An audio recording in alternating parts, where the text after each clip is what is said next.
नमस्कार दोस्तों, लोहड़ी की ढेरों बधाइयाँ। आइए जाने लोहड़ी क्यों है इतनी खास और क्या है इसकी पौराणिक कथा। शुरू करते हैं। लोहड़ी की कहानी दुल्ला भट्टी से जुड़ी है।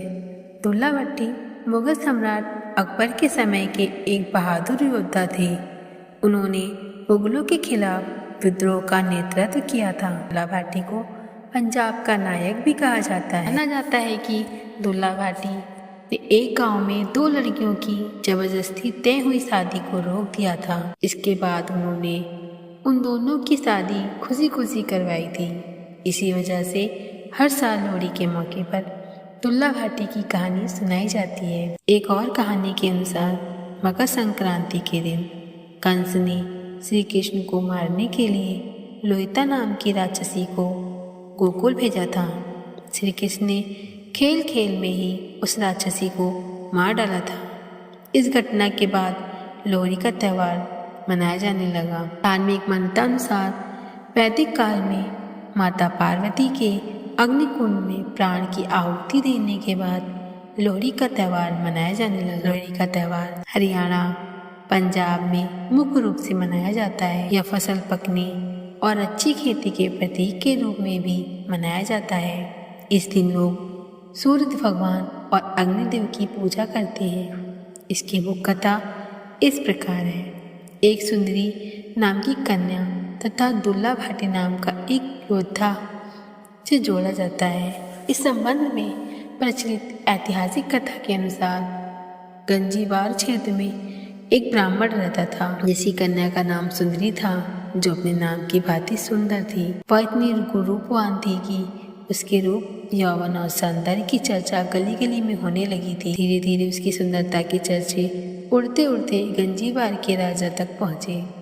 राजा उसकी सुंदरता का बखान सुनकर सुंदरी पर मोहित हो गया और उसने सुंदरी को अपने हरम की शोभा बनाने का निश्चय किया। गंजीबार के राजा ने सुंदरी के पिता को संदेश भेजा कि वह अपनी बेटी को उसके हरम में भेज दे।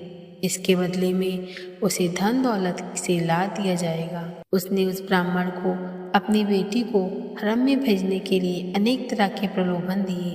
राजा का संदेश मिलने पर बेचारा ब्राह्मण घबरा गया। वह अपनी लाडली बेटी को उसके हरम में नहीं भेजना चाहता था। जब उसे कुछ नहीं सूझा तो उसे जंगल में रहने वाली राजपूत योद्धा दुल्ला भट्टी का ख्याल आया, जो एक कुख्यात डाकू बन चुका था। लेकिन गरीबों व शोषितों की मदद करने के कारण लोगों के दिलों में उसकी प्रति अपार श्रद्धा थी। ब्राह्मण उसी रात दुल्ला भट्टी के पास पहुंचा और उसे विस्तार से सारी बात बताई। दुल्ला भट्टी ने ब्राह्मण की कथा सुन उसे सांत्वना दी और रात को खुद एक सुयोग्य ब्राह्मण लड़के की खोज में निकल पड़ा। दुल्ला भट्टी ने उसी रात एक योग्य ब्राह्मण लड़के को तलाश कर सुंदरी का विवाह ब्राह्मण युवक के साथ रात में ही कर दिया। उस समय दुल्ला भट्टी के पास बेटी सुंदरी को देने के लिए कुछ भी न था, अतः उसने तिल व शक्कर देकर ही ब्राह्मण युवक के हाथ का हाथ थमाकर सुंदरी को उसकी ससुराल विदा किया। गंजीबार के राजा को जब इस बात की सूचना मिली तो वह आग बबूला हो उठा।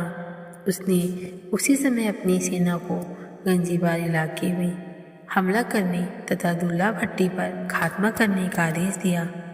राजा का आदेश मिलते ही सोना दुल्ला भट्टी के ठिकाने की ओर बढ़ी, लेकिन दुल्ला भट्टी और उसके साथियों ने अपनी पूरी ताकत लगाकर राजा की सेना को बुरी तरह धूल चटा दी। दुल्ला भट्टी के हाथों शाही सेना की करारी शिकस्त होने की खुशी में गंजीबार के लोगों ने अलाव जलाए और दुल्ला भट्टी की प्रशंसा में गीत गाकर भांगड़ा किया। कहा जाता है कि तभी से लोहड़ी के अवसर पर गाए जाने वाले गीतों में सुंदरी और दुल्ला भट्टी की विशेष तौर पर याद किया जाता है। आइए सुनिए एक छोटी सी झलक। सुंदर मुद्रिये हो तेरा कौर विचारा हो, दुल्ला भट्टी वाला हो, दुल्ले धी ब्याही हो, से शक्कर पाई हो, कुड़ी ते मामे आई हो, मामे चूरी कुट्टी हो, जमींदार लुट्टी हो, कुड़ी दलाल बट्टा हो, दुल्ले धी ब्याही हो, दुल्ला भट्टी वाला हो, दुल्ला भट्टी वाला हो। लोहड़ी के मौके पर यह गीत आज भी जब वातावरण में गूंजता है तो दुल्हा भट्टी के प्रति लोगों की अपार श्रद्धा का आभास स्वतः ही हो जाता है। तो ये थी लोहड़ी से जुड़ी कथा। आपको पसंद आए तो लाइक ज़रूर करें। धन्यवाद।